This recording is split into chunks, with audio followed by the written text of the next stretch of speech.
করবো স্যার, কোভিডের মধ্যে আমরা দেখেছি অনেক সময় অনেক কমপ্লিকেশন যেগুলো আমাদের হার্টের প্রবলেমও একটা দেখা দেয়। তো স্যার এই জিনিসটা তার সাথে কোন সময় মানুষ বুঝতে পারবে যে হার্টের একটা প্রবলেম নাকি কোভিডের সেই হার্টের একটা প্রবলেম? অ্যাকচুয়ালি এই জিনিসটা বোঝা বড় মুশকিল। মানে in most of the situation 99 maybe more than 99% কেসে কিন্তু কমপ্লিকেশন থাকে না। আচ্ছা। আর যদি কমপ্লিকেশন হয়, কমপ্লিকেশনটা কি, যেহেতু এটা একটা ভাইরাস, এটা রেসপিরেটরি ভাইরাস, এটা কিন্তু আপার রেসপিরেটরিত হয় না, যদিও নাক মুখ দিয়ে ঢুকতে পারে, ট্রেকিয়া ব্রঙ্কাস দিয়া লাংসে ধরে। তো লাংসে ইনফ্লেমেশন হওয়ার ফলে লাংসের অ্যালভিওলাসগুলোর কিছু পরিমাণে ইনফ্লেমেশন হয়, ফ্লুইড জমে ইত্যাদি। তারপরে বডির ইমিউন সিস্টেম, আমাদের রেজিস্ট্যান্স সিস্টেমটা যদি ভালো, we can fight, will recover. যদি ভালো হয় না, তখন হয় কি, যে ভাইরাস আর বডির মধ্যে যখন ফাইট হয় তখন বডি কিছু পরিমাণে আমরা কয় ফেজ রিয়েক্টেন্ট, কিছু অ্যালার্জেন কিছু সৃষ্টি হয়। এইগুলাই আলটিমেটলি লাং টিস্যু ড্যামেজ করে, হার্ট, ব্লাড ভেসেল এগুলা ড্যামেজ করে। তো এইটা কিন্তু পসিবিলিটি অনেক কম, আর এটা প্রেডিকশন করা যায় না যে কার হবে কার হবে না। সো আমরা হইতে লাগে কি, আমরা প্রো অ্যাক্টিভ হইতে লাগবে, মানে আমরা ভিজিলেন্ট হইতে লাগে, আমরা অবজার্ভ করতে লাগে যে যার ভাইরাস ইনফেকশন হলো, ওয়েল অ্যান্ড গুড, নর্মাল খাওয়া দাওয়া, নর্মাল অ্যাক্টিভিটি, রেস্ট করতে থাকুন। কিন্তু আমরা দেখতে লাগে যে অক্সিজেন স্যাচুরেশন কমে নাকি, শ্বাসকষ্ট হয় নাকি, বা প্যালপিটেশন বা অন্য শারীরিক উপসর্গ, যদি উপসর্গ দেখা যায় তখন ইমিডিয়েটলি ডক্টর ইনফর্ম করতে লাগে যে আমার এটা প্রবলেম। মানে ওয়ার্নিং সিগন্যালগুলো আমরা জানতে লাগে। আদারওয়াইজ আমরা সবসময় ডর পাইও লাভ নাই, আর ডক্টরও কিন্তু প্রেডিকশন করতে পারে না। তার মধ্যে কিন্তু কিছু কিছু লোক আছে, যেমন যার diabetes, pressure, chronic bronchitis, asthma, কিডনির পেশেন্ট, যারা নাকি ইমিউনোসাপ্রেশন থেরাপি খায় ফর ভেরিয়াস মানে ইমিউনোলজিক্যাল ডিজিজ, এদের মধ্যে কিন্তু বডি রেজিস্ট্যান্স কম, আর তারা একটু বেশি সাবধান থাকতে লাগে তখন, কারণ ভাইরাসটা বেশি স্ট্রং হয়। একজন সুস্থ নিরোগী মানুষ, উনার কিন্তু ভাইরাসে বেশি চান্স পায় না, অ্যান্টিবডি বেশি ফর্মেশন হয়। যার multiple medication, diabetes, heart disease, hypertension, kidney disease ইত্যাদি আছে, বা ট্রান্সপ্ল্যান্ট পেশেন্ট, তাদের কিন্তু রেজিস্ট্যান্সটা কম থাকে। কিন্তু স্যার আমরা যে শিলচরের প্রথম দেখেছিলাম যে উনি আমাদের করিমগঞ্জের জামালউদ্দিন, প্রথম উনি আমাদের ছিলেন, কিন্তু তার সাথে উনি কিন্তু একজন ব্লাড ক্যান্সারের পেশেন্টও ছিলেন, কিন্তু উনি পজিটিভ থেকে নেগেটিভও হয়েছেন, এখন অনেকটা সুস্থও আছেন। তো আমরা মানে এরকম দেখতে পাই, এরকম অনেক কেসেস আছে যারা ওই রকম রোগ থেকেও তারা বেরিয়ে এসছে, বেরো যায় ডেফিনেটলি। মানুষের যে ব্লাড ক্যান্সার আছে কারণে উনার বডি রেজিস্ট্যান্স কম, এটা নাও হইতে পারে। How much he can fight, এটার উপর ডিপেন্ড করে। আর কমপ্লিকেশনগুলো কিন্তু ইনিশিয়াল স্টেজে নাও হইতে পারে। যেগুলো আমাদের কমপ্লিকেশন হয়, ইউজুয়ালি হয় কি, মানুষে কয় আমি তো নেগেটিভ হয়ে গেলাম, যে আপনার RT-PCR পজিটিভ টেস্ট করলেন 7 দিন পর 10 দিন পর নেগেটিভ হওয়ার পরেও কিন্তু কমপ্লিকেশন হয়। আর ইউজুয়ালি পালমোনারি লাং কমপ্লিকেশনগুলো কিন্তু RT-PCR নেগেটিভ হওয়ার পরে, কারণ এটা তো ইনফ্লেমেশন প্রসেস, এটা গ্রাজুয়ালি হইতে থাকে, তারপরে লাং টিস্যুগুলো ড্যামেজ শুরু হয়। জেনারেলি কমপ্লিকেশনগুলো আফটার 10, 12, 15 ডেজ পরেই হয়, নেগেটিভ হওয়ার পরেও হয়। স্যার প্রথম দিকে অনেকজন অনেক সময় কোভিড হয় নাই, কিন্তু বলে যে আমাদের নিউমোনিয়া হয়ে গেছে, তো what is the difference between this? Actually Covid যেটা নিউমোনিয়া, এটা ট্রু সেন্স মেডিকেল টার্মিনোলজি, এটা নিউমোনিয়া না। আচ্ছা। নিউমোনিয়া মানে লাং অ্যালভিওলাসে ইনফেকশন হয়ে এটা কনসলিডেশন হয়, এটা না। কোভিডে মোস্টলি হয় কি, পালমোনারি যেগুলো লাংসের ব্লাড ভেসেল, আর্টারি, ভেইন, লিম্ফ্যাটিক্স, এগুলা স্মল ব্লাড ক্লটিং হয়। এই ব্লাড ক্লটিং হওয়ার কারণে ক্লাসিক্যাল নিউমোনিয়াগুলো যেরকম আমরা এক্সরে করলে দেখি লাংসের সেন্ট্রালি হয়, এই নিউমোনিয়াটা কিন্তু পেরিফেরালি হয়, লাংসের বাইরের দিকে হয়। তো কোভিড নিউমোনিয়াটা আমরা ডেসক্রাইব করি যে atypical form of pneumonia, exact pneumonia না। এটা ব্লাড ক্লটিংয়ের ফলে হয়। ফলে হয়। আচ্ছা স্যার, আমরা অনেক সময় দেখি যে অনেকজনের মনেই কোয়েশ্চেনটা, হয়তো আমার ফোন আসলে আপনি শুনতেও পারবেন, এই কোয়েশ্চেনটা রয়েছে। অনেকজন বলে যে ভ্যাকসিন, মানে হার্টের অনেক সময় প্রবলেম থাকলে আমি কি ভ্যাকসিন নিতে পারবো কিনা না, তো এইটা আপনি কি বলেন? এই প্রশ্নটা আমি ডেইলি কমসে কম 20-25টা ফোন পাই যে আমার পেসমেকার আছে, আমার ডায়াবেটিস আছে, আমি হার্টের রোগী ভ্যাকসিন নিতে পারবো কিনা। আমার প্রথম আনসার যে আপনার ভ্যাকসিন নেওয়া প্রায়োরিটি, আপনি ভ্যাকসিন প্রথমে নিতে লাগে। যারা নাকি হাই রিস্ক এল্ডারলি প্ৰথমে গভৰ্ণমেণ্টৰ যিটো স্কিম ছিল যে গভৰ্ণমেণ্টৰ প্ৰট'কল মতে এল্ডারলি ডায়াবেটিক হার্ট ডিজিজ বা অন্যান্য যারা রোগী তারা ফার্স্ট প্রায়োরিটি ওরা প্রথমে নিতে লাগে আমি যেমন বললাম যে এদের মধ্যে ইনফেকশন হওয়ার প্রবণতা বেশি ইনফেকশন হলে সিরিয়াস হওয়ার প্রবণতা বেশি কাজেই এই লোকগুলা কিন্তু বেশি আগে নিতে লাগে আচ্ছা মানে যে নিতে পারবো কি না এটা প্রশ্ন নাই তার মধ্যে একটা কোয়েশ্চন ছিল যে যারাই নাকি ব্লাড থিনার মেডিসিন খায় আচ্ছা যেমন অ্যান্টিপ্লেটলেট অ্যাসপিরিন ক্লোপিডোগ্রেল জাতীয় অনেকেই অ্যান্টিকোয়াগুলেন্ট মেডিসিন খায় অ্যাসিথ্রোম ওয়ারফারিন জাতীয় মেডিসিন যে এই রোগীগুলার ভ্যাকসিন নেওয়ার পরে কমপ্লিকেশন হয় নাকি মানে একটা থিওরিটিক্যাল পসিবিলিটি আমি একটা ইন্ট্রামাস্কুলার ইনজেকশন দিলাম মানুষ তার যদি ব্লাডটা পাতলা থাকে পার্টিকুলারলি অ্যান্টিকোয়াগুলেন্ট নেওয়া মানুষ ওদের মধ্যে কিন্তু একটা পসিবিলিটি থাকে যে লোকাল জায়গাতে একটা হিমাটোমা হতে পারে নাকি ব্লাড কালেকশন হতে পারে নাকি আচ্ছা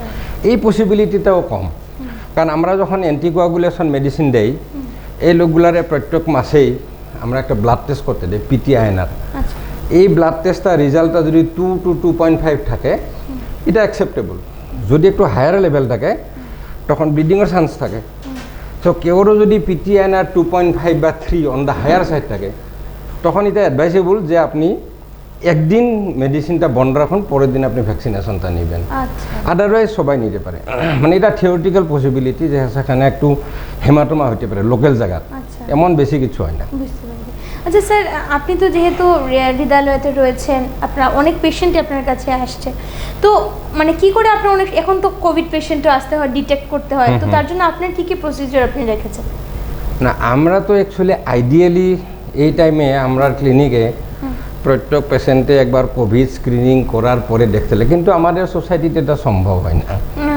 যে প্রত্যেকজন রোগী একবার কোভিড স্ক্রিনিং করে নেগেটিভ রিপোর্ট নিয়ে আমার কাছে আসবে এটা করি না আমরা প্রত্যেক রোগী যখন আমাদের চেম্বারে ঢুকবে ওনার টেম্পারেচার দেখি যে মানুষটা একটু শ্বাস প্রবলেম বা কিছু আছে নাকি যারা একটু হাইলি সাসপিশিয়াস যে টেম্পারেচার আছে বা শ্বাস প্রবলেম আছে ওদেরকে আমার ফার্স্ট প্রায়োরিটি দিয়ে আমি একটা অন্য একটা রুমে প্রথমে দেখিয়া ওনারে ডিসপোজ করি আচ্ছা বাকি ইন জেনারেল পেশেন্টগুলো আমরা কমনলি দেখি আচ্ছা আচ্ছা আচ্ছা স্যার এবার আমি একটু হার্টের দিকে চলে আসছি তো জানতে চাইবো স্যার যে অনেক সময় বলে যে ওয়েট অবেসিটি এগুলো তখন বেশি থাকে এদেরকে মানে আমরা বলি যে মানে এটা থাকলে নাকি বেশি হার্টের ডিজিজটা বেশি হয় তো এটা নিয়ে আপনি কি বলবেন এখনকার মানুষের হার্ট ডিজিজ মানে ইস্কেমিক হার্ট ডিজিজ কিন্তু অনেক প্রকার আছে মানে মোস্ট কমন এখন প্রিভেলেন্ট যেটা আমরা হার্ট ডিজিজ বলি এটা ইস্কেমিক হার্ট ডিজিজ মানে আমাদের হার্টের ভিতরে যেগুলো আর্টারি করোনারি আর্টারি যে নাকি আমাদের হার্ট মাসুলটা ব্লাড সাপ্লাই করে এই করোনারি আর্টারি ডিজিজ হয় ইস্কেমিয়া হয় এনজাইনা হয় হার্ট অ্যাটাক হয় হার্ট ফেলার হয় হার্ট ডিজিজ বললে এখন মানুষে এটাই বোঝে কিন্তু আর তার উপরে অন্যান্য হার্ট ডিজিজ আছে congenital heart disease hypertension heart disease heart failure cardiomyopathies বিভিন্ন আছে এগুলো মানে লেস কমন এখন ইস্কেমিক হার্ট ডিজিজের সবচেয়ে কমন তো ইস্কেমিক হার্ট ডিজিজ কার হবে প্রবণতা কার বেশি রিস্ক ফ্যাক্টর আমরা বলি কিছু রিস্ক ফ্যাক্টর যেমন ওবেসিটি আপনি বললেন obesity diabetes high blood pressure physical inactivity কাজকর্ম করে না এক্সারসাইজ করে না এই মানুষগুলার স্মোকার সবচেয়ে ইম্পর্টেন্ট মানে স্মোকিং অ্যান্ড স্মোকলেস টোব্যাকো মানে টোব্যাকো ইন এনি ফর্ম মানে সাদা জর্দা খৈনি এইগুলা যারাই সেবন করে উইথ এ ফ্যামিলি হিস্ট্রি যার ফ্যামিলির প্রিমেচিওর হার্ট ডিজিজ হয় মানে before the age of 45 heart attack হয়ে যদি মারা যায় এটা পজিটিভ ফ্যামিলি হিস্ট্রি যে তারার হার্ট ডিজিজ হওয়ার সম্ভাবনা বেশি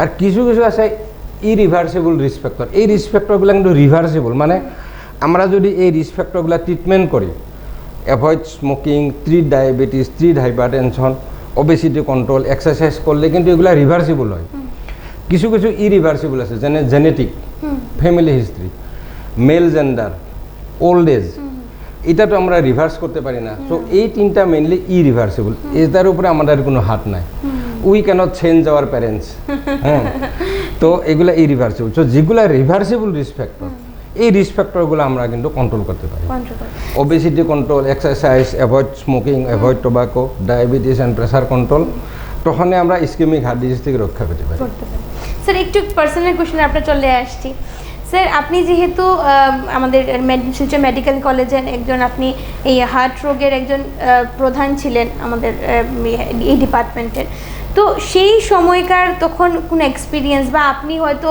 কোনো একটা মানে এজ এ শিক্ষক, চিকিৎসক এবং শিক্ষক হিসেবে কোনো একটা গুড মোমেন্টস একটু যদি আপনি শেয়ার করেন। গুড মোমেন্ট মানে পেশেন্টৰ কাৰণে ব্যাড মোমেন্ট, একদম পেশেন্টৰ কাৰণে ব্যাড মোমেন্ট। আমরা মেডিকেল স্টুডেন্টগুলো কয় এটা ভালো কেস মানে এটা কেসে ফাইন্ডিং আছে। তো আমার কারণে গুড মোমেন্ট মানে কি, আমি একটা ডিস্ট্রেস সিরিয়াস রোগীরে ভালো করাটা আমার কারণে গুড মোমেন্ট, পেশেন্টের কারণে গুড মোমেন্ট নাও হতে পারে। তো এরকম তো ঘটনা অনেকে আছে। আমি যদি এক্সাম্পল দিতে চাই, লং ব্যাক 1996 সালে মে মাসের দুপুরবেলা সকালবেলা আমি একটা ফোন পেলাম, কাছারের ডিসি আমার মেডিকেল কলেজের প্রিন্সিপাল তখন দেবিরাজ দত্ত স্যার ছিল। দেবিরাজ স্যারে ফোন করলো যে পিসি সময়ে পাঠাইতে লাগে এখানে ধর্মনগর, মানে কৈলাসহর ডিস্ট্রিক্ট ডিসির অফিসে, সেখানের executive engineer electricity board senseless হয়ে পড়ে গেল। তো ইমিডিয়েট ডক্টরে কৈছে ওনাক পেসমেকার লাগে। তখন আমি শিলচর থেকে গাড়ি নিয়ে উঠে সেট অফ টেম্পোরারি পেসমেকার আমার সঙ্গে ছিল তখন, টেম্পোরারি পেসমেকার সেট নিয়ে আমি বাইরের ধর্মনগর গেলাম। ধর্মনগর সিভিল হসপিটালে জেনারেল ওয়ার্ডের বেডে আমি সেখানে মানে মাটিত বসে আমি সেখানে টেম্পোরারি পেসমেকার করি। সেই রোগীটা বাইরের শিলচরে এনে শিলচরে আমি পার্মানেন্ট পেসমেকার করছিলাম। এই লোকটা আমি তারপরে আরও দুবার পেসমেকার চেঞ্জ করলাম 10 বছর পর। এখনও লোকটা খুব সুস্থভাবে বাঁচি আছে। এটা আমার কারণে খুব থ্রিলিং এক্সপিরিয়েন্স। মে মাসে দুপুরবেলা অত্যন্ত গরম, আমি বাইরের শিলচর তো ধর্মনগর গেলাম, ধর্মনগর সাব ডিভিশনাল হসপিটালে আমি টেম্পোরারি পেসমেকার করিয়া শিলচর নিয়ে আসলাম সেম ডে, আর তারপরে পার্মানেন্ট পেসমেকার লাগাইছিলাম। সত্যি আজকে আমরা এরকম অনেক ঘটনা আছে, মানে এটা একটা মানে মেমোরেবল ইভেন্ট আমার মনে হয়। আমরা সত্যি আজকে খুব গর্বিত বিটিএনে এমন একজন ব্যক্তিত্বকে পেয়েছি, শিলচরের বিশিষ্ট হৃদরোগ বিশেষজ্ঞ পিসি শর্মা মহাশয়। উনি আমাদের এখানে আজকে রয়েছেন। এটা ফোন ইন অনুষ্ঠান, আপনারা যখন তখন ফোন করতে পারবেন আমাদের আজকের অনুষ্ঠানে এবং জানতে পারবেন আপনাদের কোনো ধরনের কোনো হৃদরোগের উপরে কোন ধরনের যদি প্রশ্ন থেকে থাকে কিংবা কোভিডের উপরে যদি কোনো ধরনের প্রশ্ন থেকে থাকে, আপনারা যে ফোন নাম্বারটা দেওয়া রয়েছে টিভি স্ক্রিনে আপনারা ফোন করতে পারেন।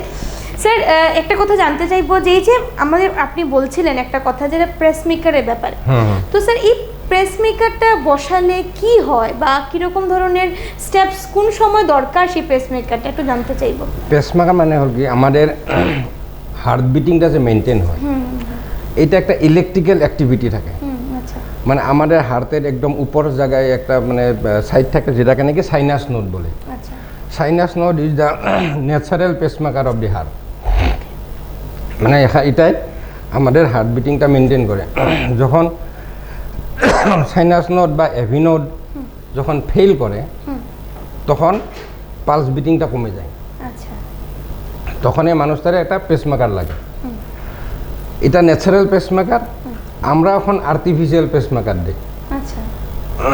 মানে হার্টে এখানে পাংচার করে আমরা একটা লিড ঢুকিয়ে দেই, প্লাস স্কিনের নিচে একটা পেসমেকার কানেকশন দেয়। এই পেসমেকারটাই ন্যাচারাল পেসমেকারের মতো কন্টিনিউয়াসলি হার্ট বিটিংটা মেনটেন করে। এটা হলো পেসমেকার। এটা আর্টিফিশিয়াল পেসমেকার আর আমাদের বডির থাকে ন্যাচারাল পেসমেকার। আচ্ছা sir, what is the ideal, মানে এই যে আমাদের মানে কতটুকু ব্লাড প্রেশারে কতটুকু থাকা দরকার একটা মানুষের যার মানে হার্ট অ্যাটাক নাও হতে পারে?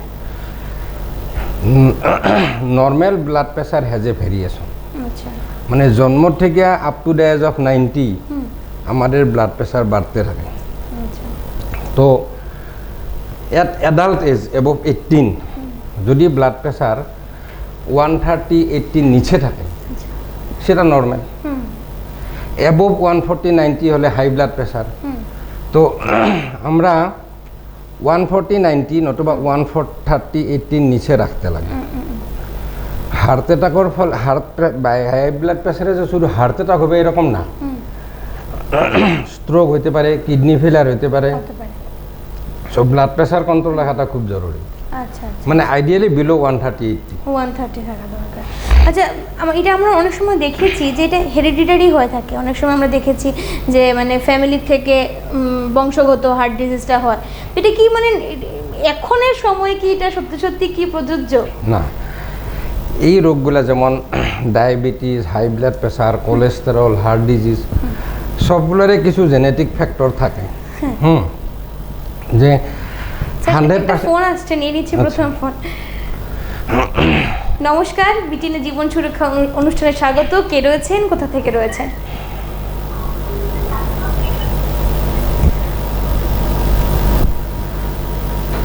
নমস্কার, কে রয়েছেন, কোথা থেকে রয়েছেন?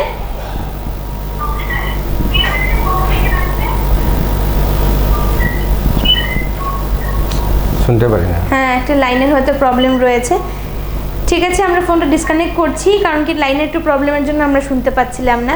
আর আপনাদের সবাইকে জানিয়ে দিতে চাইবো, যারাই আমাদেরকে ফোন করুন না কেন, আপনাদের টিভির ভলিউমটা কমিয়ে দেবেন, কিংবা আপনার টিভির সামনে থেকে সরে এসে অবশ্যই ফোনটা করবেন। তো ফোন রয়েছে আরেকটা। নমস্কার, নমস্কার, বিটিনে জীবন সুরক্ষা অনুষ্ঠানে স্বাগত। কে রয়েছেন, কোথা থেকে রয়েছেন? সম্ভবত ডিসকানেক্ট হয়ে গেছে। কিন্তু স্যার যা বলছিলেন আপনি। না, হাই ব্লাড প্রেশার, হ্যাঁ, মানে হাই ব্লাড প্রেশারের জন্যে মানে heart attack, stroke, kidney, retinal problem, blindness এগুলো হতে পারে। সো ব্লাড প্রেশার কন্ট্রোল রাখতে লাগে, আইডিয়ালি বিলো 130/80 অন্যতবা 140/90 নিচে রাখলেও হয়। রাখলে একটা ফোন রয়েছে। নমস্কার, কে রয়েছেন, কোথা থেকে রয়েছেন?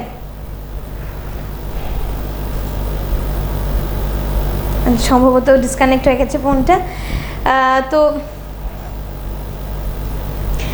তো স্যার, আচ্ছা আরেকটা ব্যাপার যেটা রয়েছে, আমরা জানি যেটা কোলেস্ট্রল, গুড কোলেস্ট্রল কেউ বলে, ব্যাড কোলেস্ট্রল, সেটার ব্যাপারে জানতে যাবো। সেটা তো একটা হার্টের সাথে অনেকটা রিলেটেড।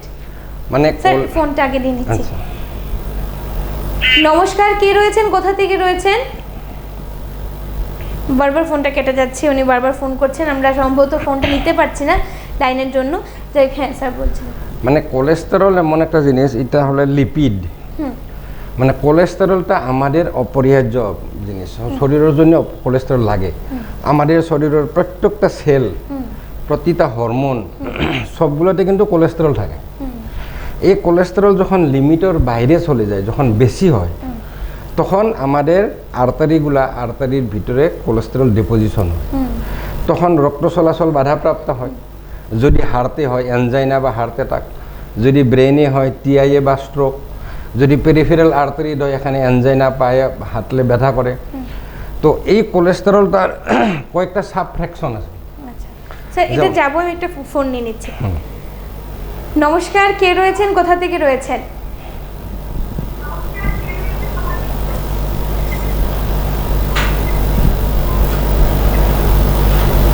নমস্কার, কে রয়েছেন, কোথা থেকে রয়েছেন জানতে চাইবো। ফোনটা কেটে যাচ্ছে বারবার, যাই হোক। হ্যাঁ, তো স্যার হ্যালো, নমস্কার, কে রয়েছেন, কোথা থেকে রয়েছেন? হ্যাঁ, আমি মালগ্রাম থেকে বলছি, অমিত রায়। আচ্ছা স্যার, আপনাকে ধন্যবাদ, আপনি ফোন করেছেন। তো কি বিষয় নিয়ে জানতে চাইছেন? স্যারের এইখানে আমার একটা প্রশ্ন। বলুন। যে হার্ট সুস্থ রাখতে কি করতে হলে হার্ট সুস্থ থাকে? ঠিক আছে, অবশ্যই উনি আপনাকে বলবেন, আপনি সাথে থাকুন। আপনার প্রশ্নটা খুব ভালো প্রশ্ন। কারণ আমরা বলি যে prevention is better than cure, or rather prevention is the only cure. একবার কেউ যদি হার্ট অ্যাটাক বা স্ট্রোক হয়, তারপরে কিন্তু মানুষটা সম্পূর্ণ সুস্থ হতে পারে না। সো প্রিভেনশন করাটা সবচেয়ে জরুরি। তো প্রিভেনশন কীরকম করবেন, আমি যে বললাম রিস্ক ফ্যাক্টরগুলো, রিভার্সিবল রিস্ক ফ্যাক্টর, ইরিভার্সিবলটা আমরা কিছু করতে পারবো না। যেনে diabetes control, high blood pressure control, obesity control, physical activity, exercise, yoga and biofeedback, and সবচেয়ে ইম্পর্টেন্টটা হলো অ্যাভয়েড টোব্যাকো অ্যান্ড স্মোক। তো আমরা যদি এই জিনিসগুলো অ্যাভয়েড করতে পারি, অলওয়েজ আমরা এক্সারসাইজ করি, পজিটিভ থিঙ্কিং, সোশিয়াল লাইফ ভালো রকম যদি মেনটেন করি, অলওয়েজ গুড থিঙ্কিং, আমি যদি অন্যর অন্যায় করি না, অন্যর ভালো চিন্তা করি, এইগুলাই কিন্তু ভালো ফিডব্যাক দেয় শরীরে। তো এই রিস্ক ফ্যাক্টরগুলো প্রিভেনশন করাটাই হলো আমাদের শরীর সুস্থ রাখার উপায়। আর যেটা রিভার্সিবল রিস্ক ফ্যাক্টর এটা তো আমরা কিছু করতে পারবো না, যেন male gender, advance age, family history, এটা আমরা কিছু করতে পারবো না। যেগুলা প্রিভেন্সিবল বা রিভার্সিবল রিস্ক ফ্যাক্টর সেইগুলা যদি আমরা কন্ট্রোল রাখি আমরা সুস্থ থাকতে পারবো। স্যার অনেক সময় এরকমও তো হয় না যে মানে যদি ফ্যামিলি ব্যাকগ্রাউন্ডের প্রথম মানে যদি আমাদের হার্ট কেসেস না থাকে তাও তো হচ্ছে, হতে পারে। হ্যাঁ, হতেই পারে। মানে সবসময় যে জেনেটিক হবে এরকম না, it is a interplay of genetic and environmental factors. মানে জেনেটিক ব্যাকগ্রাউন্ড আর আমাদের diabetes, pressure, cigarette smoking, inactivity, এগুলো হলো এনভায়রনমেন্টাল ফ্যাক্টর। দুইটা ইন্টারাকশন হয়েই তো ডিজিজটা হচ্ছে। একটা ফোন রয়েছে। নমস্কার, কে রয়েছেন, কোথা থেকে রয়েছেন? বারবার ফোনটা কেটে যাচ্ছে। তো স্যার জানতে ছিলাম গুড কোলেস্টেরল এন্ড ব্যাড কোলেস্টেরলের ব্যাপারে। হ্যাঁ, তো একটা কোলেস্টেরল আছে এলডিএল, লো ডেনসিটি লাইপোপ্রোটিন, এই কোলেস্টেরলটা হলো ব্যাড কোলেস্টেরল। আচ্ছা। এইচডিএল, হাই ডেনসিটি লাইপোপ্রোটিন, এই কোলেস্টেরলটা গুড কোলেস্টেরল। আচ্ছা। আরও কিছু পরিমাণে ইন্টারমিডিয়েট আছে, ট্রাইগ্লিসারাইড, আইডিএল, ভিএলডিএল, এগুলা অন্য। মানে মেনলি এলডিএল কোলেস্টেরল যদি বেশি হয়, বেশি মানে কত বেশি, সে একজন নন ডায়াবেটিক মানুষের যদি অ্যাবোভ 100 থাকে, মানে বিলো 130 থাকে, দ্যাট ইজ ওকে। যদি ডায়াবেটিক হয় উনার বিলো 100 থাকা প্রয়োজন এলডিএল কোলেস্টেরলটা।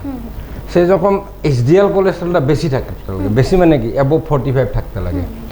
কেউ যদি HDL above 45, LDL below 100, that is a good combination. গতিকে এলডিএলটা কম থাকতে লাগে, এইচডিএল কোলেস্টেরলটা বেশি থাকতে লাগে, তো তখন ওই হার্টের প্রবলেমটা হয়, সম্ভাবনা কম। আচ্ছা। একটা ফোন রয়েছে। নমস্কার, কে রয়েছেন, কোথা থেকে রয়েছে? আমি হ্যাঁ বলুন। মালগ্রাম থেকে বলছি। আচ্ছা, হ্যাঁ। এনজিওগ্রাফিটা কবে লাগে স্যার, একটু জিজ্ঞেস করতে হবে। এনজিওগ্রাফিটা কখন দরকার পড়ে? আচ্ছা, এনজিওগ্রাফি, এটা ভালো প্রশ্ন আপনার। হ্যাঁ, খুব ভালো প্রশ্ন করেছেন, সাথে থাকুন।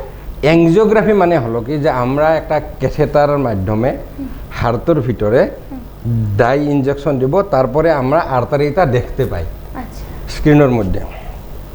তো এটা আমরা কোন সময় দেখতে চাই? যখন একজন রোগী আমার সাসপিশন হইল যে উনার খুব সিরিয়াস ইসকেমিক হার্ট ডিজিজ, যেমন আমি ইসিজি, ইকো, ট্রেডমিল টেস্ট করে দেখলাম যে এটা খুব সিরিয়াস, তখন আমি এনজিওগ্রাফির জন্য পাঠাবো। একজন রোগী হার্ট অ্যাটাক হলো, হার্ট অ্যাটাক হওয়ার 7 দিন বা 15 দিন পরে আমরা ইকো, ট্রেডমিল টেস্ট করে দেখলাম যে ওনার খুব সিরিয়াস আছে প্রবলেমটা, তখন মানে এনজিওগ্রাফি সবারই না।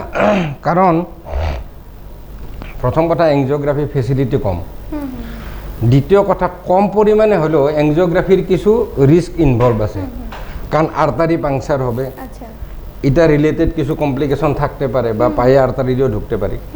তো এনজিওগ্রাফির 1 নম্বর রিসোর্স অ্যাভেলেবিলিটি কম, 2 নম্বর কম পরিমাণে হলেও সাইড এফেক্ট আছে। সো এনজিওগ্রাফি সবার জন্য না।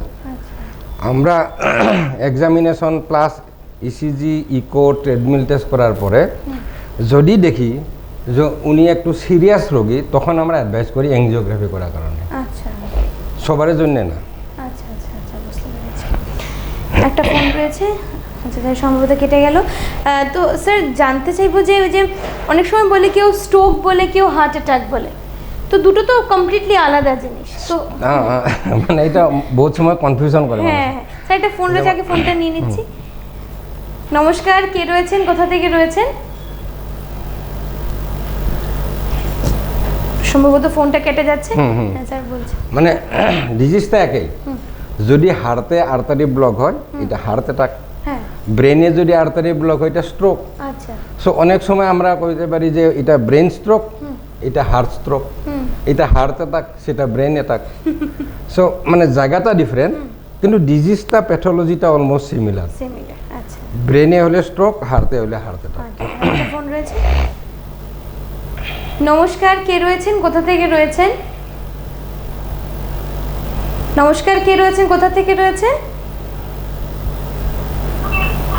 হ্যালো। হ্যাঁ নমস্কার, কে রয়েছেন, কোথা থেকে রয়েছেন? আমার নাম মিনা রায়, আমি কাশীপুর থেকে বলছি। আচ্ছা, হ্যাঁ বলুন। ম্যাডাম, এনজিওগ্রাফিতে কোনো এইজ ফ্যাক্টর কিছু আছে নাকি? না না এনজিওগ্রাফিত কোনো এজ ফ্যাক্টর নাই এনজিওগ্রাফি সব এজে করা যায় খালি এনজিওগ্রাফি করার আগে আমরা রাখতে লাগে যে কিডনি ফাংশনটা খুব খারাপ যাতে না মানে কিডনি ফাংশনটা অ্যাসেস করতে লাগে আমরা যেগুলো ডাই ইনজেকশন দেই এগুলা বডি থেকে বের হইতে লাগবে থ্রু দ্য কিডনি যদি কিডনি ফাংশন খারাপ থাকে তখন ডাইটা তো বডি জমি যাবে গতিকে কিডনি ফাংশনটা যদি মোটামুটি ভালো থাকে তখন যে কোনো এজে করা যায় স্যার এই কোশ্চেনটা বারবার যখন আসে সেই এই প্রসঙ্গটা অনেকজনের কাছে ক্লিয়ার না আপনি যদি একটু ভালো করে বুঝিয়ে দেন মানে এটা কখন দরকার পড়ে বা এটা কিসের জন্য না না আমি তো বললাম এনজিওগ্রাফি কর্ম যখন আমরা রুটিন টেস্টগুলোতে আমরা দেখি যে মানুষ তার কন্ডিশনটা বেশ সিরিয়াস সাপোজ একজন লোক ট্রেডমিল টেস্টে যদি 7 মিনিট এক্সারসাইজ করতে পারে মানে কমন ট্রেডমিল টেস্ট না আমরা যেটা ট্রেডমিল টেস্টিং করি মেডিকেল ট্রেডমিল টেস্টিং তো এই লোকটা মেডিকেল ট্রিটমেন্ট হবে গতিকে উনার অন্য কিছু করার প্রয়োজন নাই যদি 7 মিনিট থেকে কম টাইমে যদি উনার এনজাইনা হয় বা আমরা ইসিজি অ্যাবনর্মালিটি দেখি তখন আমরা চিন্তা করি যে এই লোকটা শুধু মেডিসিন দিয়ে নাও হতে পারে উনাক আমি এনজিওগ্রাফি করাইতাম আমরা অ্যানাটমিটা বুঝতে চাই যদি বেশি ব্লকেজ থাকে সেখানে হয়তো এনজিওপ্লাস্টি বা বাইপাস সার্জারি লাগতে পারে আদারওয়াইজ আমরা সবারে পাঠাই না প্রথমে আমরা টেস্টিং করবো ইসিজি ইকোকার্ডিওগ্রাফি ট্রেডমিল টেস্ট যদি দেখি যে উনি মোটামুটি স্টেবল কন্ডিশন তখন আমরা এনজিওগ্রাফি করাই না কারণ he is a case for medical treatment not surgery বা এনজিওপ্লাস্টি যে স্যার এই যে আমাদের অনেক সময় আমরা দেখেছি যে অনেক সময় গ্যাসের প্রবলেমও থাকে সেটা আবার কোনো সময় অনেক সময় হার্টের অ্যাটাকও হয়ে থাকে মানে কেউ অনেক সময় রাতে বুঝতে পারে না যে একটা হার্টে ব্যথা হচ্ছে হঠাৎ করে ধরে তো সেটা একটা মানে কোন সময় ডায়াগনোসিস করতে পারবে লোক একটু এটা তো মানে খুব কমনলি মানুষের কনফিউশন করায় সাপোজ একজন হাই রিস্ক পেশেন্ট মানে একজন মিডিল এজেড বা ওল্ড ম্যান ডায়াবেটিক বা হাইপারটেনসিভ হঠাৎ যদি বুকে ব্যথা হয় আমরা প্রথমে সাসপেক্ট করবো যে ওনার হার্ট অ্যাটাক হয়েছে নাকি গ্যাসটা পরে চিন্তা করবো কারণ গ্যাস প্রবলেম হলে আমরা টাইম পাবো আমরা ট্রিটমেন্ট করার অনেক টাইম যদি হার্ট অ্যাটাক হয় টাইম পাই না তো তখন প্রথমে আমরা সাসপেক্ট করবো যে ওনার হার্ট অ্যাটাক হয়েছে নাকি তখনই অ্যাডভাইস করবো যে আপনি ইমিডিয়েটলি যদি অ্যাভেলেবল হয় 2টা অ্যাসপিরিন ট্যাবলেট খান অ্যান্ড গেট অ্যান ইসিজি করুন যদি ইসিজি নর্মাল ডক্টরে দেখিয়া দেখলো যে এটা সাসপিশন কম তখন চিন্তা করুন গ্যাস প্রথম কিন্তু গ্যাস চিন্তা করবেন না কারণ আমি প্রচুর পেশেন্ট পাই যারা গ্যাস চিন্তা করে গ্যাসের ইনজেকশন অ্যান্টাসিড খেয়ে মানে মূল্যবান 24 ঘন্টা টাইম খরচা করে অ্যাকচুয়ালি হার্ট অ্যাটাক রোগীর জন্য the first hour is most important that is golden hour chest pain হওয়ার 1 ঘন্টার মধ্যে যদি ওনার ট্রিটমেন্ট দেওয়া যায় that is the golden hour এই টাইমে কিন্তু মানুষ বাঁচাতে পারি গতিকে প্রথমে চিন্তা করুন যে এটা heart attack give him aspirin তারপরে ইসিজি করুন ইত্যাদি ডক্টর দেখান ইত্যাদি করুন গ্যাসটা পরে ভাববেন মানে অ্যাসপিরিন খাবে তার সাথে একটা গ্যাসের ট্যাবলেট খেয়ে নিলে অনেকজন এটা safe aspirin can save life আর যদি গ্যাস প্রবলেম হয় অ্যাসপিরিন খাওয়ার পরে গ্যাস প্রবলেম একটু বেশি হতে পারে তো আমি অ্যান্টাসিড খান পেন্টোপ্রাজোল ইনজেকশন লাগান কোনো আপত্তি নাই কিন্তু 2টা অ্যাসপিরিন ট্যাবলেট খান আর ইসিজি করুন ফোন রয়েছে স্যার নমস্কার কে রয়েছেন কোথা থেকে রয়েছেন আপনার টিভির ভলিউমটা একটু কমিয়ে দেবেন যখনই ফোন করবেন আপনি অনেকবার চেষ্টা করছেন ফোন করার কিন্তু যেহেতু টিভির সাউন্ডটা বাড়ানো তার জন্য অনেক প্রবলেম হচ্ছে টিভির সাউন্ডটা অবশ্যই কমিয়ে তারপরেই আপনি ফোন করবেন হ্যাঁ তো স্যার একটা কথা যেটা জানতে ছিলাম মানে আমরা অনেক সময় দেখেছি যে মানে এই যে আমাদের ডায়েট চার্ট একটা রয়েছে আচ্ছা তার আগে স্যার জিজ্ঞেস করবো যে আপনি বলছিলেন অ্যাসপিরিন ট্যাবলেটের ব্যাপারে দিতাম তার সাথে অনেক সময় আরেকটা জিনিস দেখেছি স্যার মানে কেউ হয়তো ওই যে আপনি বলেছিলেন যে পড়ে যদি যায় তখন মানে কেউ হার্টে খুব যন্ত্রণা বা পড়ে যাচ্ছে তখন কেউ বলেছে শুয়ে দিলে ট্যাবলেট আপনি বলছিলেন তো ওইটার ব্যাপারে যদি একটু ভালো করে বলেন অনেকজন ক্লিয়ার হয়ে যাবে তাহলে এই কথাটা মানে আমি এটা এমনিও আমি বলতে চাইতাম যে প্রায় আমি এটা প্রশ্ন মানে সিচুয়েশন ফেস করি যে একজন লোক স্ট্রোক হলো বা একজন লোক সাডেনলি আনকনসিয়াস হলো ফ্যামিলি মেম্বার বা যারাই সামনে থাকে ওরা ওই লোকটারে পড়তে দেয় না ধরে রাখে তো আমি দাদার বলি যে জাস্ট উল্টোটা করলেন আপনি যখন কোনো মেডিকেল ইমার্জেন্সি হয় প্রথম ফার্স্ট অ্যান্ড ফরমোস্ট থিং যে লেট হিম লাই ডাউন যদি বিছানা আছে বিছানায় যদি বিছানা নাই ফ্লোরে আপনি শুয়াই দেন যদি স্ট্রোক হয় বা কেউর হার্ট অ্যাটাক হয় কেউ সিনকোপেল অ্যাটাক মানে হঠাৎ করে কার্ডিয়াক অ্যারেস্ট বা ব্লাড প্রেশার ফল করলো, যে কোনো সিচুয়েশনে প্রথম স্টেপটা হলো আপনি মেক হিম লাই ডাউন, যে কোনো জায়গাতে শোয়াই দেন, আচ্ছা বিছনা না থাকলে মাটিত শোয়াই দেন, ইউ ক্যান সেভ লাইফ। কিন্তু বসায় বা দাঁড় করিয়ে রাখার চেষ্টা করবেন না, এটা কিন্তু ডেঞ্জারাস। ডেঞ্জারাস। পাবলিকের এটা খুব রং কনসেপশন আছে যে আমি পড়তে দিছি না, পড়লে তো স্ট্রোক হইতো। পড়লে স্ট্রোক হয় না, স্ট্রোক হওয়া মানুষ পড়ে, হার্ট অ্যাটাক বা হার্ট অ্যারেস্ট হওয়া মানুষ পড়ে। গতিকে যেহেতু পড়তে চাই, পড়াটা বেশি সেফ, ভালো। আচ্ছা আচ্ছা। ভালো পড়তে দিবেন বরং। হ্যাঁ, তো স্যার আমি যেটা বলছিলাম, ডায়েট চার্টটার মধ্যে কি হওয়া দরকার? একটা মানে সুস্থ সবল মানুষ যেন হার্টের ডিজিজে যেন না যায়, তার জন্য কি ডায়েট চার্ট হওয়া দরকার? না, ডায়েট চার্টটা বড় কমপ্লেক্স জিনিস, কারণ ডায়েট চার্ট সাপোজ একদম ইস্কেমিক হার্ট ডিজিজ পেশেন্ট, একজন হার্ট ফেলার, কেউ ডায়াবেটিস, কেউ কিডনি প্রবলেম, সব মানুষের ডায়েট চার্ট আলাদা। প্রথমে আমাদের হইতে লাগে একটা ব্যালেন্স ডায়েট। ব্যালেন্স ডায়েট মানে কি, আমাদের ফুড কম্পোজিশন কি, carbohydrate, fat, protein, vitamins, minerals, water, এই 7টা কম্পোনেন্ট নিয়ে আমাদের ব্যালেন্স ডায়েট। সো ব্যালেন্স ডায়েটের মধ্যে আমাদের সে carbohydrate content not more than 30%, সে প্রোটিন কন্টেন্ট 20 to 30%, মানে এরকম আমরা কার্বোহাইড্রেট 50 to 60%, মানে ইন্ডিয়ান ডায়েটে। So it should not exceed 60%। So এরকম আমরা ডায়েটটা অ্যাডজাস্ট করতে লাগে। আর স্পেসিফিক ডিজিজ মানে ডায়াবেটিস, হাইপারটেনশন, কিডনি ডিজিজ আলাদা আলাদা থাকে। স্যার আবার চলে আসছে, আপনার কাছে ফোনটা নিয়ে নিয়েছি। নমস্কার, কে রয়েছেন, কোথা থেকে রয়েছেন? হ্যালো ম্যাডাম, নমস্কার। হ্যাঁ নমস্কার। হ্যাঁ, আমি আপনি স্যারে এখন এইমাত্র উনি বলছেন হ্যাঁ যে বলুন। যে কোনো সময় যদি কেউ যদি গ্যাসটা যে হইছে এটা বিল করে, সব হ্যাঁ বলুন। উনি বলেছেন যে 2টা অ্যাসপিরিন ট্যাবলেট খাওয়ার জন্য। হ্যাঁ আচ্ছা, তো অ্যাসপিরিন যেটা খাওয়াবেন, এটা কত এমজি অ্যাসপিরিন হবে? আচ্ছা, বুঝলাম। অ্যাসপিরিন একটা ট্যাবলেট মানে একটা কত এমজি? কত এমজি বা কত পাওয়ারের হতে লাগবে? ঠিক আছে, সাথে থাকুন। খাওয়া উচিত? ঠিক আছে। আপনার প্রশ্নটা খুব ভালো, ধন্যবাদ। মানে অনেক সময় মানুষে ভাবে হার্ট অ্যাটাক যদি হয় তখন গ্যাস প্রবলেম হওয়ার মতো। কারণ হয়েছে কি, হার্ট অ্যাটাক হলেও বুকের মিডিল পোর্শনে একটা হেভিনেস ফিলিং হয়, গ্যাসের মতো ফিলিং হয়। সেই লোকটার গ্যাস হইতেও পারে, কিন্তু গ্যাসের জন্য যে হার্ট অ্যাটাক হবে এটা না। মানে হার্ট অ্যাটাক আর গ্যাসিয়াস প্রবলেমটা সিমটমটা সিমিলার হয়। সেই জন্য আপনি গ্যাস ভাবিয়া হার্ট অ্যাটাকটা ইগনোর করবেন না, আমার প্রশ্ন এটা। আর উনি প্রশ্ন করছে যে অ্যাসপিরিনটা কত পাওয়ারের ট্যাবলেট। অ্যাসপিরিন ট্যাবলেট জেনারেলি আমাদের দেশে 75-150 মিলিগ্রাম পাই। যদি আমরা হার্ট অ্যাটাক কনফার্ম হয়, ডক্টরে কিন্তু দিবে আপনার 300 মিলিগ্রাম।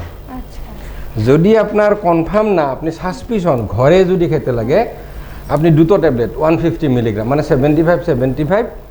150 মিলিগ্রাম ট্যাবলেট যদি খাই, দ্যাট ইজ এনাফ। আর ইসিজি ব্লাড টেস্ট করার পরে যদি হার্ট অ্যাটাক কনফার্ম হয়, হসপিটালে যাওয়ার পরে ডক্টরে কিন্তু অ্যাসপিরিন 300, ক্লোপিডোগ্রেল 300, অ্যাটরভাস্টিন 80 মিলিগ্রাম, বিভিন্ন মেডিসিন দিবে। কিন্তু ঘরে তো আর সব কিছু সম্ভব না। অন সাসপিশন যদি খেতে লাগে, আপনি 75 মিলিগ্রাম 2টো ট্যাবলেট খাবেন, মানে 150 মিলিগ্রাম। তো এটা জাস্ট ফর ফার্স্ট এইড বলতে পারি। First aid on suspicion. On suspicion, হ্যাঁ। তো স্যার যেটা ডায়েট চার্ট বলছিলেন আপনি। হ্যাঁ, ডায়েট চার্ট। তো ডায়েট চার্টটা সবার এখানে সেম ডায়েট চার্ট হবে না। একজন ওবেজ ইন্ডিভিজুয়াল, উনি যদি ওয়েট রিডাকশন করতে চায়, ওনার জন্য আলাদা হবে।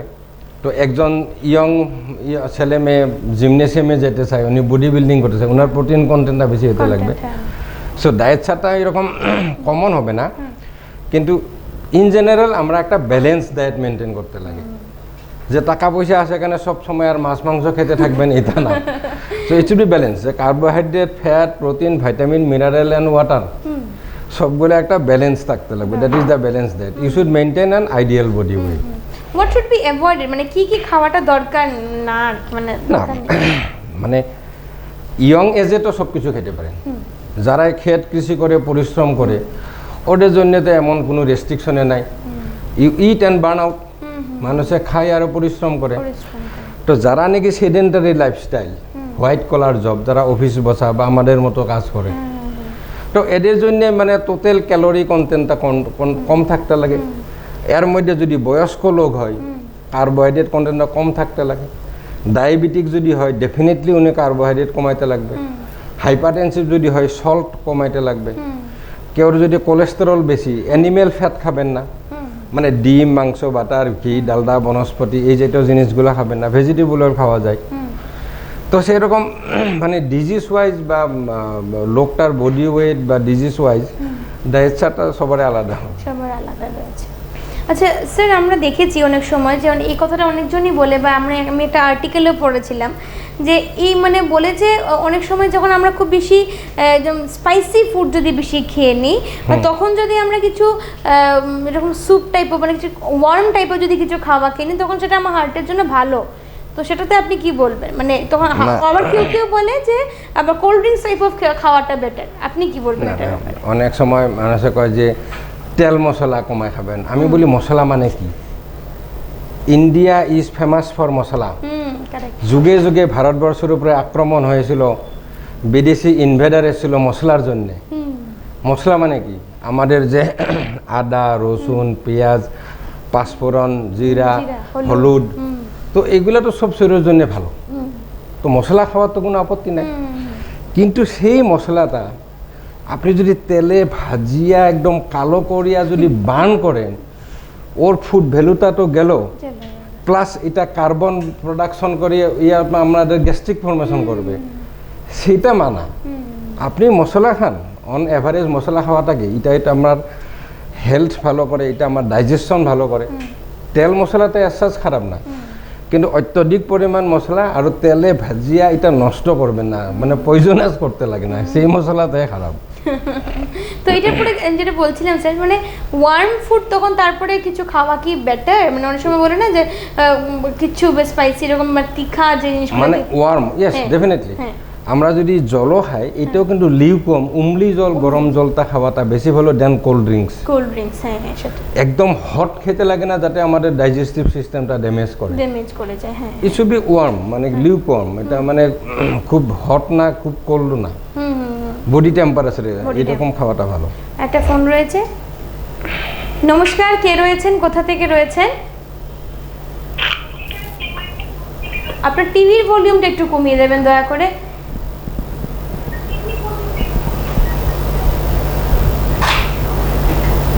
নমস্কার, কে রয়েছেন?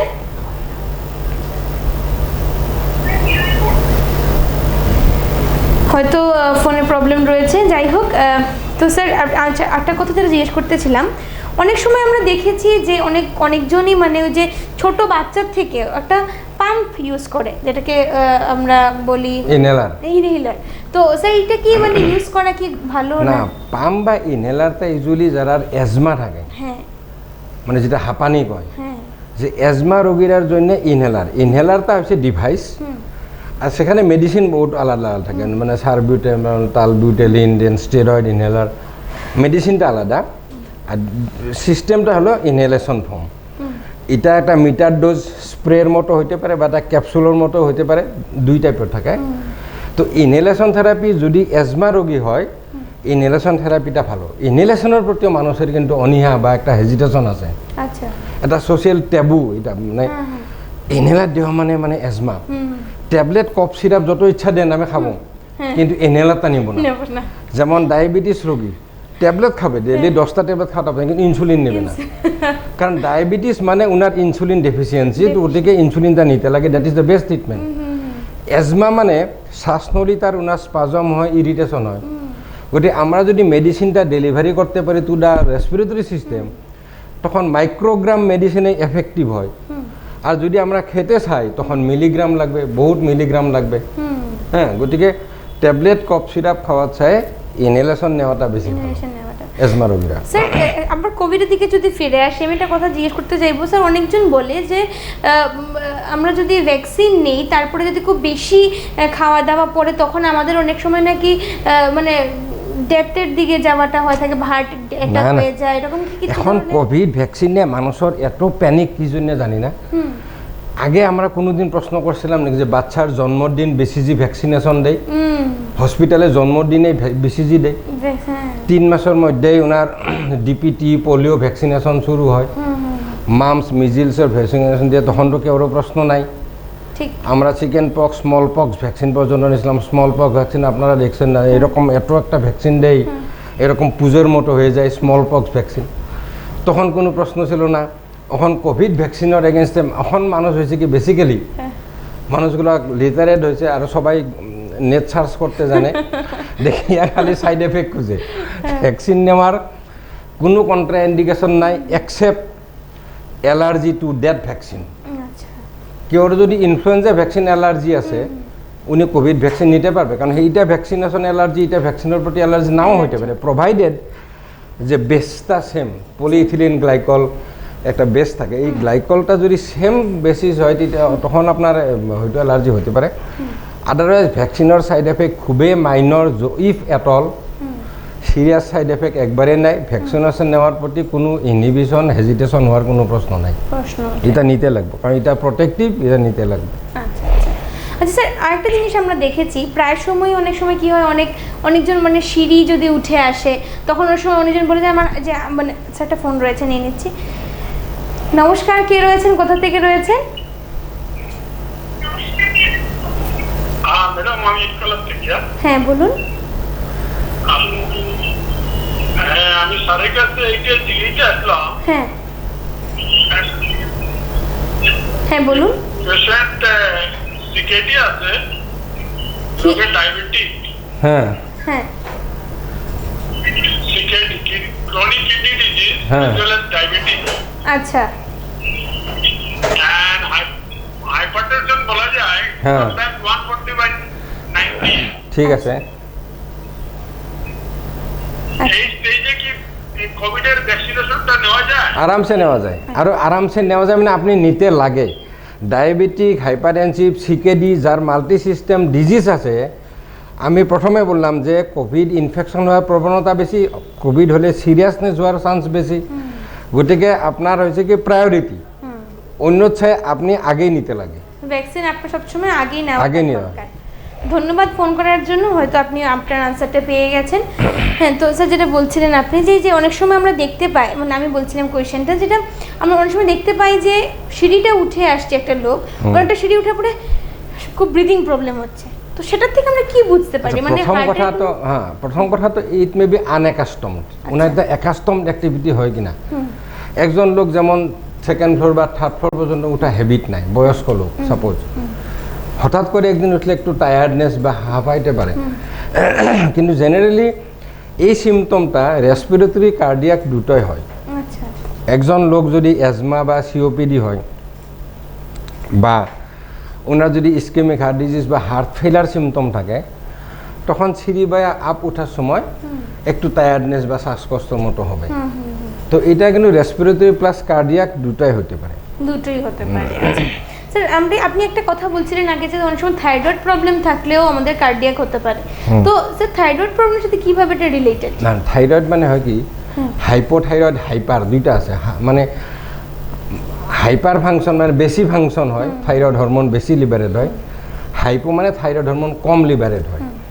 তো যারা হাইপো থাকে এই মানুষগুলো জেনারেলি কি হয়, অ্যানিমিক হয়, পেল, মোটা হয়, ওদের শরীরটা ফুলে যায়, কোলেস্টেরল ট্রাইগ্লিসারাইড বেশি হয়। তো হাইপোথাইরয়েড রোগীরা কিন্তু ইস্কেমিক হার্ট ডিজিজ হওয়ার প্রবণতা একটু বেশি হয়, because of 1 number thyroid hormone itself, 2 নম্বর এই লিপিড অ্যাবনর্মালিটি, মানে ট্রাইগ্লিসারাইড কোলেস্টেরল পরিমাণটা বেশি হয়, থাইরয়েড ডিজিজ এইরকম রিলেটেড।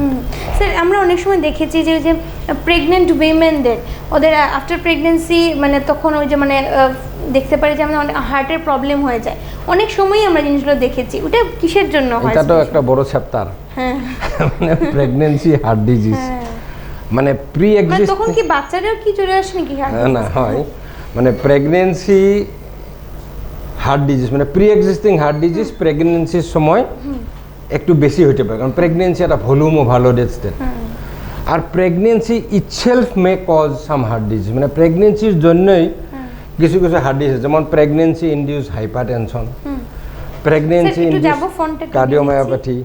ফোনটা নিয়ে নিছে, আচ্ছা চলেই গেছে, ঠিক আছে স্যার। হ্যাঁ, মানে কিছু কিছু ডিজিজ আছে যেটা নাকি প্রেগনেন্সির সঙ্গে মানে স্পেশালি উইথ প্রেগনেন্সি হয়, মানে pregnancy induce hypertension, pregnancy induce diabetes, pregnancy induce dilated cardiomyopathy, মানে পেরিপাটাম কার্ডিওমায়োপ্যাথি। স্যার ফোনটা নিয়ে নিচ্ছেন। নমস্কার, কে রয়েছেন, কোথা থেকে রয়েছেন? হ্যালো, হ্যাঁ নমস্কার, কে রয়েছেন, কোথা থেকে রয়েছেন? নমস্কার। হ্যাঁ আমি বিমলেন্দ্র ভট্টাচার্য, আচ্ছা মেহেরপুর রামকৃষ্ণ সরণ থেকে বলছি। আচ্ছা স্যার বলুন।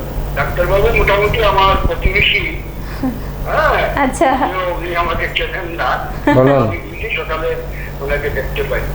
যাই হোক, আমার প্রশ্নটা আজকে করে যাই। হ্যাঁ তার আগে আমি একটু বলি, আপনাদের এই জীবন সুরক্ষা অনুষ্ঠান প্রচারের জন্য আমি বিটিএর কর্তৃপক্ষকে অনেক ধন্যবাদ। এটা অনেকের অনেক উপকার হয়। আপনার সাথে আছেন বলেই আমাদের অনুষ্ঠানটা সাফল্য পাচ্ছে।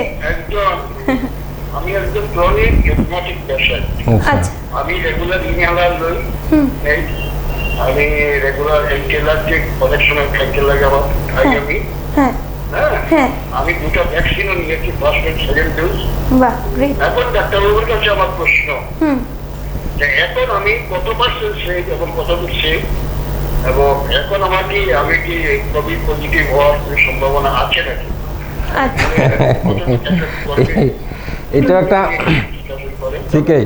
আচ্ছা প্রথম কথা আপনার ধন্যবাদ, আপনি যে কোভিড ভ্যাকসিন নেওয়ার আপনার হেজিটেশন নাই। কোভিড ভ্যাকসিন মানে প্রোটেক্টিভ, যে সে আমেরিকান ফাইজার বা জনসন ভ্যাকসিন মানে স্ট্যাটিস্টিক্যাল ডাটা মতে ওরা ক্লেম করে যে অ্যাবাউট 95% প্রোটেক্টিভ। আমাদের ইন্ডিয়া যেমন কোভ্যাক্সিন বা কোভিশিল্ড এরা ক্লেম করে অলমোস্ট 85% প্রোটেক্টিভ। এর মানে ফেলার রেট কিছু পরিমাণে আছে।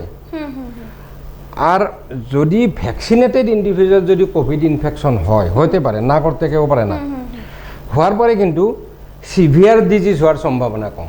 আচ্ছা কারণ অলরেডি আমাদের শরীরে একটা ইমিউনিটি সিস্টেম শুরু হয়ে গেল।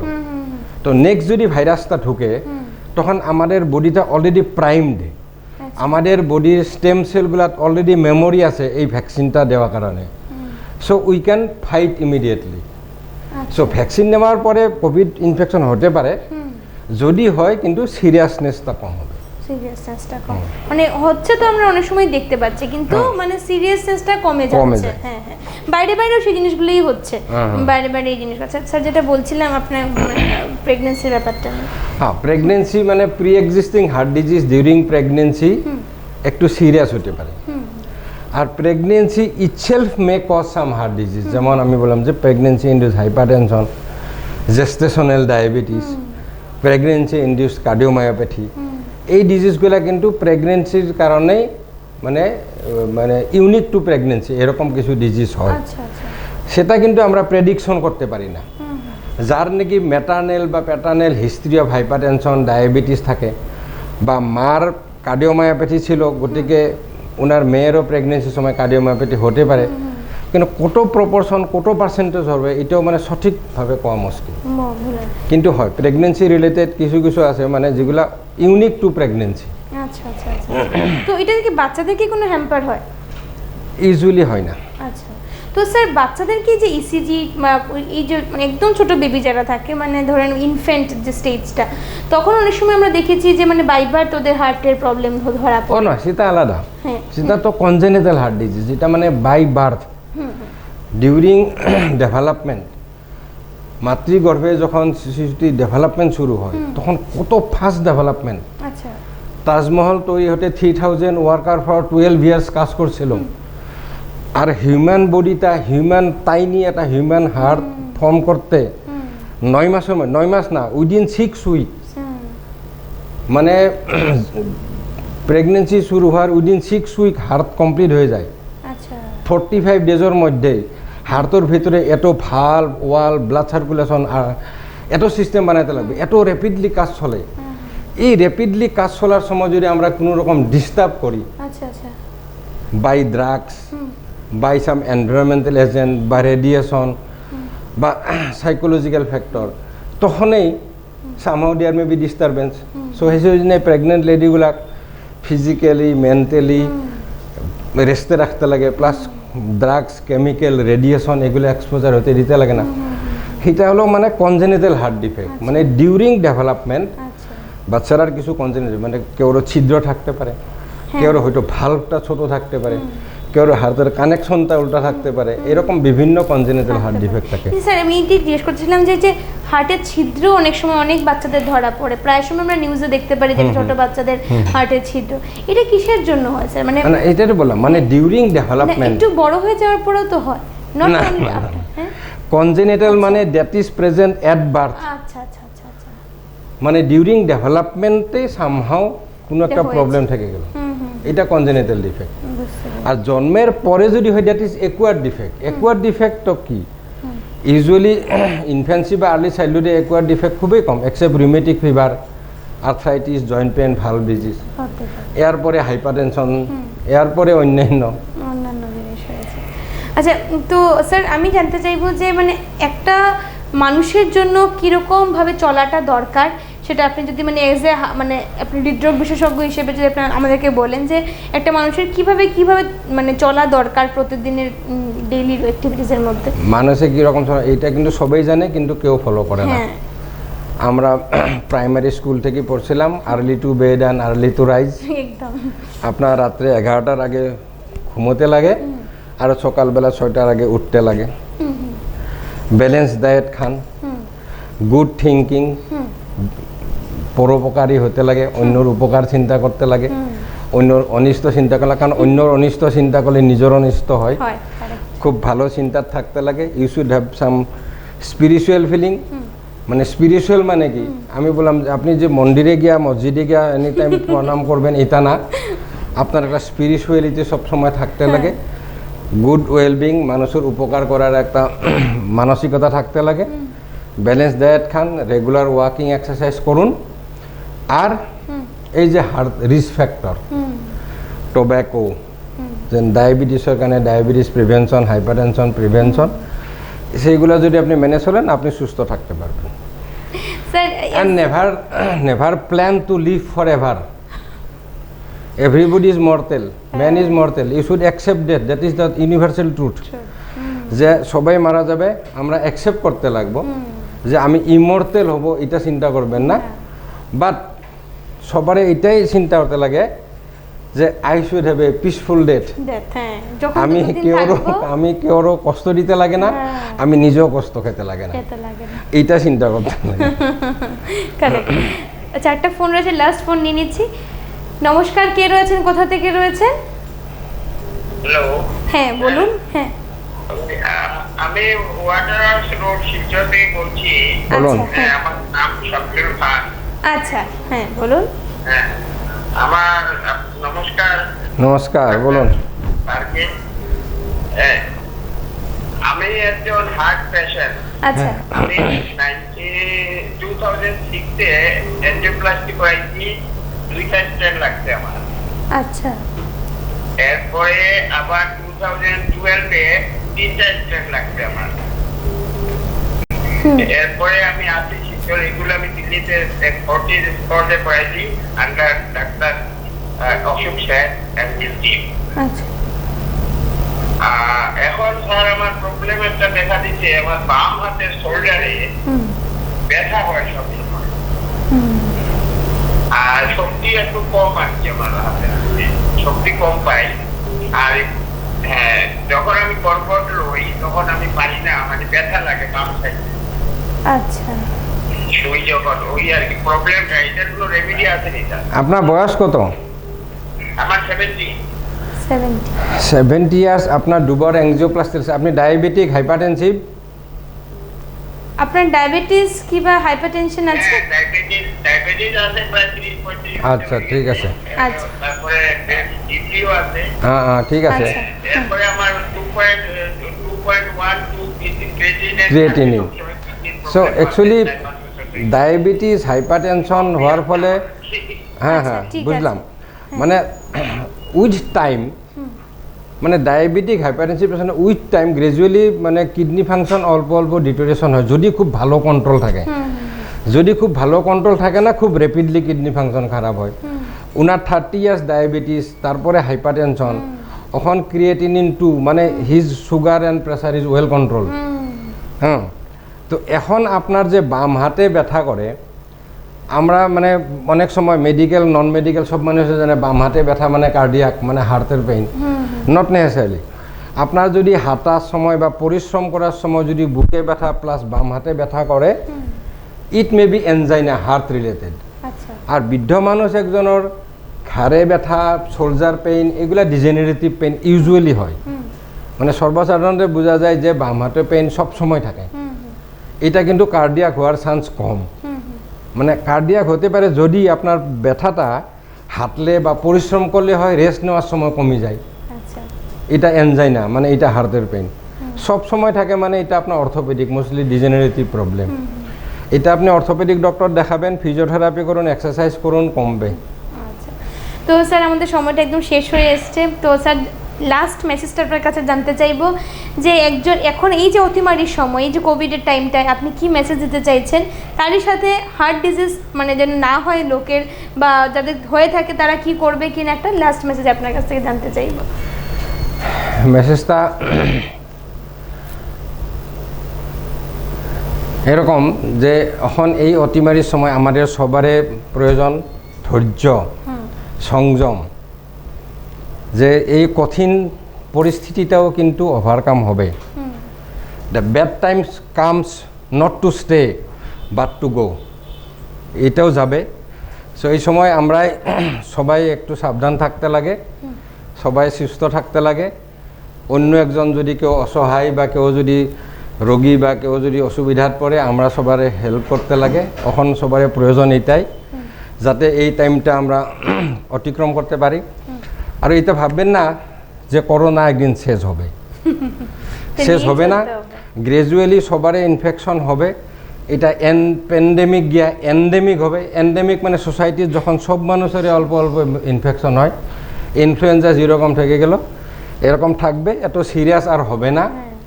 Probably this is the last. সবাই এখন ভাবে, যখন ফার্স্ট ওয়েভ ছিল সেকেন্ড ওয়েভ কেউ ভাবতো না, এখন সেকেন্ড ওয়েভ আসার পরে সবাই ভাবে থার্ড ওয়েভ। আমি আশা করি থার্ড ওয়েভ আসবে না, কারণ বাই দিস টাইম ম্যাক্সিমাম মানুষের ইনফেকশন হয়ে গেছে, আদার্স আর ভ্যাকসিনেটেড। সো আপনারা পজিটিভ থাকবেন, আশাবাদী হন যে আর সিরিয়াস হবে না। ঠিক, আমরা সেই আশাবাদী নিয়েই আমরা সবসময় থাকতে হবে, সবসময় ভালো চিন্তাধারা করতে লাগবে, তাহলে হয়তো ভালো হবে। তাই আজকের জন্য আমরা এখানে বিদায় নিচ্ছি। তার আগে স্যারকে অসংখ্য অসংখ্য ধন্যবাদ, আপনি এতটা সময় ম্যানেজ করে আপনি আসতে পেরেছেন আমাদের অনুষ্ঠানে, এবং আমরা আশা করছি যে আপনার যা যা প্রশ্ন রয়েছে সেই প্রশ্নগুলো উত্তর পেয়েছেন। অনেকেই অনেক ফোন করছিলেন, কিন্তু আমরা ফোনটা নিতে পারিনি এত কম সময়ের মধ্যে। যাই হোক, আজকের মতন এখানে বিদায় নিচ্ছি। সবাই ভালো থাকুন, সুস্থ থাকুন, ধন্যবাদ। ধন্যবাদ।